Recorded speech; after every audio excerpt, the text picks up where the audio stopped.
Leaving a review on Fiverr helps other users make informed decisions about services and provides feedback to sellers. Here's how to leave a review. Complete your order. Ensure that you receive the final deliverable for the service you ordered.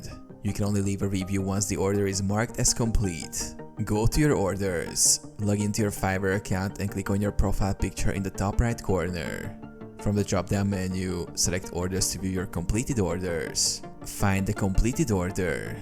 Locate the specific order for which you want to leave a review.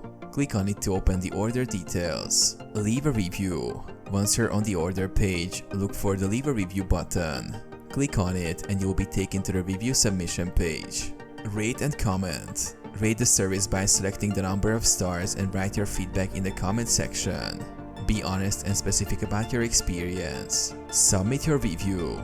After writing your review, click Submit. Your review will be posted and visible to others, helping the Fiverr community.